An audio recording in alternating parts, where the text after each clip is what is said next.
Welcome back. In this video we are going to see how different types of scope dependency injection works. So what I mean is you might have seen how we inject something, some services in any classes, in controller, in other services. So that generally what we use is Singleton service, Singleton instance of it. But there are other things, other scoped version of it, like request and transient. So we are going to see how the execution happens and when these instances are created. Okay, so I have some files ready. I just don't want it to waste my time to write the code in front of you, and since these are very basic codings, but the agenda is to understand the execution process when NestJS runtime environment create instances of different scoped dependency injection, different scoped injectables. Okay, so what I mean here is, let's see, as you know, in NestJS we have main.ts file which bootstrap our main module. Whatever the module we want to bootstrap, we write it here in app module. Alright, now I have app.module.ts here, in which I have added couple of services. Okay, now that these are some services, so I have created one file for each one of them. Like see, I'll go to ActionLoggerServices. There's order processor service and payment processor service and request tracker service. And why I have created these four services, I'll let you know in a while, in a minute. Okay, and this is one of our controller. Let's understand the files first, then we will see how why I have done this, why I have created these files, and how we are going to understand from these codes. Alright, so let's start with the controller first. Understand, like, let's say what I'm trying to do here is I'm trying to have different services, and that will be differently scoped. Okay, so let's say in action.logger.service we have created injectable. We have, this is just a general class, and I have one log in the constructor, like ActionLoggerService constructor called, and there's one method which takes two parameters. It doesn't make any sense, like whatever we want to do we can do definitely, and there's a log which determines whether this method is executed or not. And the one important thing which is which we need to understand is transient, scope.transient. So just in short, what I want to explain here is the transient instances are created during a consumer consumes this action logger service. So what it mean is, like, whenever this class is injected in some other class, so during the execution of that class it will create a new instance of it. Okay, so let's say I have two consumers, then both of those will get different instances of action logger service. Okay, let's move to order processor service. Before I move to order processor, I would like to explain request tracker and payment processor. So in request tracker service, do not focus much on the name right now, since this doesn't explain any such use case, but the general idea is to understand how this different scope works. So here I have initialized it with the request scope, and again I have a console login constructor. I'm using a random UID which from crypto, so I have logged it here as well. So when we will see the log, it will have different IDs in get request ID, which we can use to get the request. Alright, so in payment processor service it is dependent on two services which we have already seen. Here we have a console log in constructor. We have not initialized mentioned anything about the scope here, so by default it should understand it like default scope, which is singleton, but we'll see like what how this creates instance, whether this will really be a singleton, so we will have to see that. And this action logger, okay, process payment. So what will happen here is like this is a method where we are calling this action logger instance, log action method. So we have already seen this class has a method log action, so I'm just trying to execute this one, and then there's a log just to verify whether this method is executed or not. Now let's come back to the final service. Here we have three dependencies: ActionLoggerService, RequestTrackerService, and payment processor service. So this class is dependent on three services, and I have a login constructor, and there's a method initialize order which calls again the log action, a console log which determines this method is executed, and here if you notice I'm calling a method of get request ID here, so it will also log the request ID. And the last one is the payment processor, so this will call this service and execute this method and this log. So what we are trying to do here is we trying to understand when these instances will be created based on the logs we have added. So if I restart this, so what is going to happen here, it will show some logs. So as you see, there's no logs coming. There are no logs coming. Whatever we have mentioned written anywhere, none of them are coming here. Even if I go back in order controller.ts, if you notice, I have this controller, I have this login constructor of order controller, so this is also not executed, none of them. So let's try to do one thing. I'm going to trigger this endpoint order/initialize. After execution, you can see we got some logs. Let's understand how this worked. So after I will close other steps from here and go step by step. So the first app module is executed.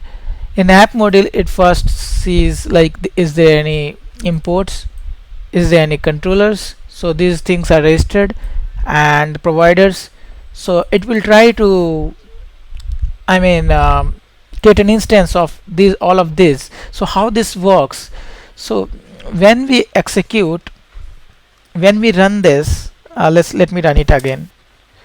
Okay, now during this execution, what happened, so it creates an instance of this controller, order controller, and when it create an instance, what it will do is like it will try to resolve this class, and since it needs to execute this constructor, so it will try to resolve this class.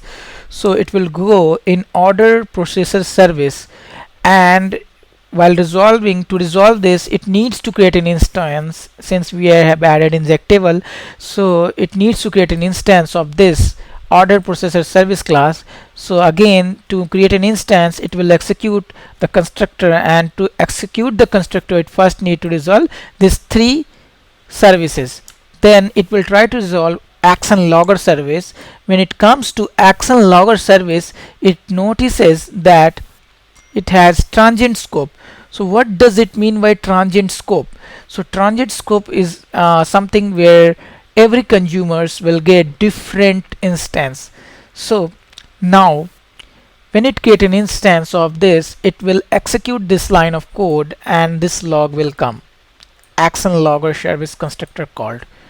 Alright, I'll go back again, and it will try to execute try to resolve the request tracker service here, and it doesn't have any dependency in constructor, so it will directly execute this thing, and you notice we got custom random request ID here because of this.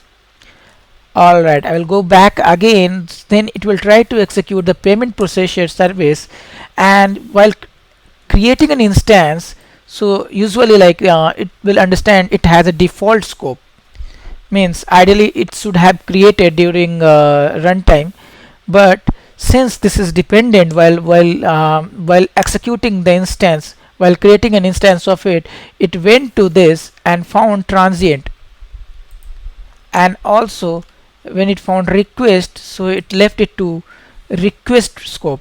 It also made this payment processor service as request scope.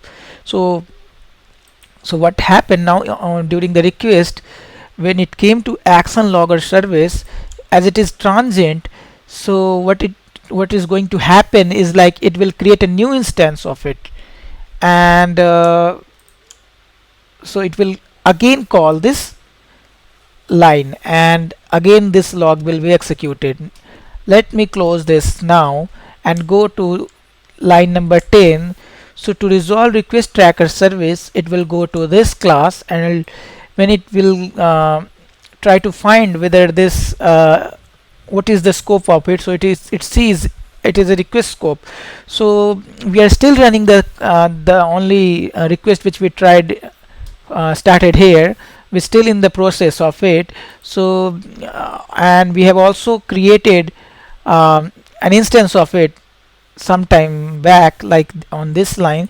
So it will not execute, it will not get a new instance of it, but it will turn the existing instance since the request is still same. That's why we are not seeing any log here. Now let me close this as well.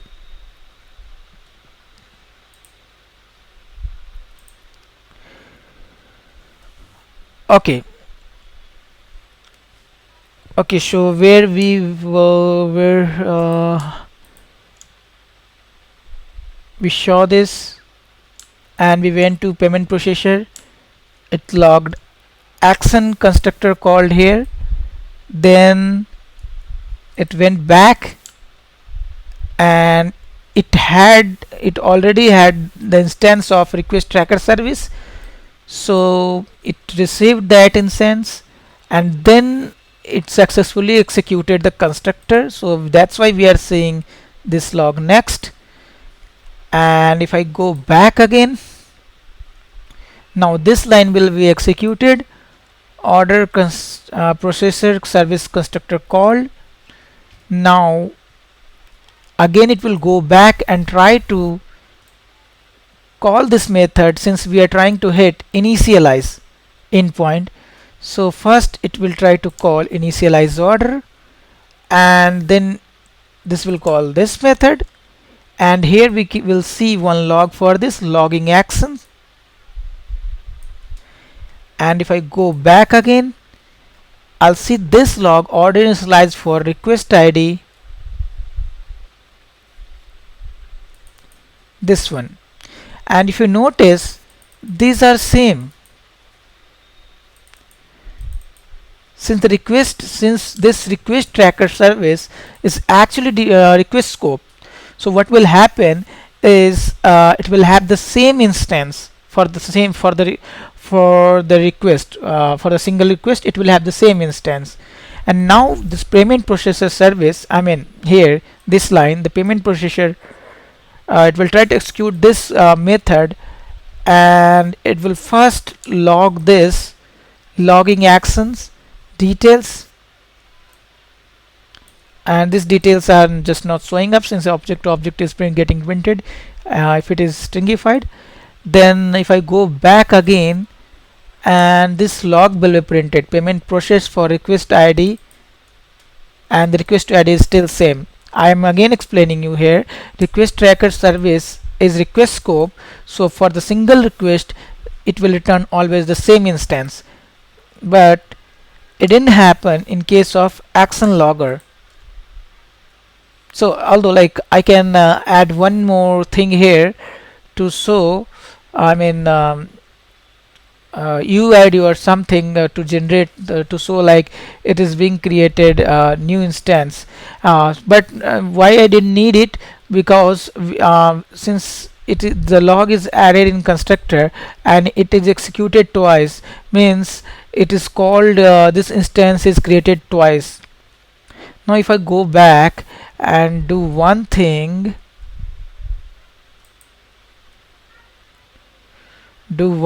here, like what I want to do is,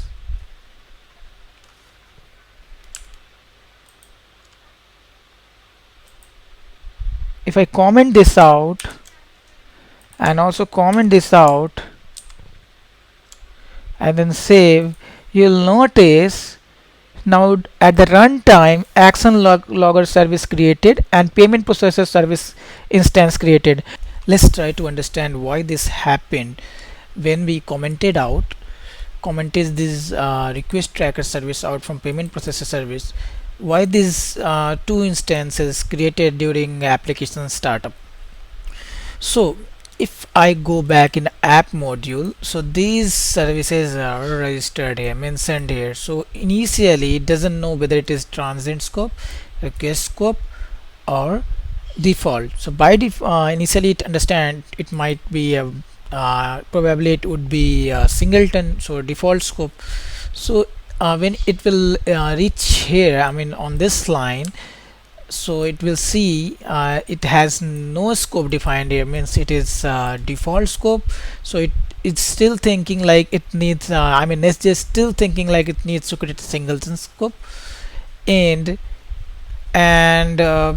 then it, while creating an instance, it finds a dependency, another dependency, ActionLoggerService. So it will again go back and check whether this is what type of, whether it is going is able to resolve this or not.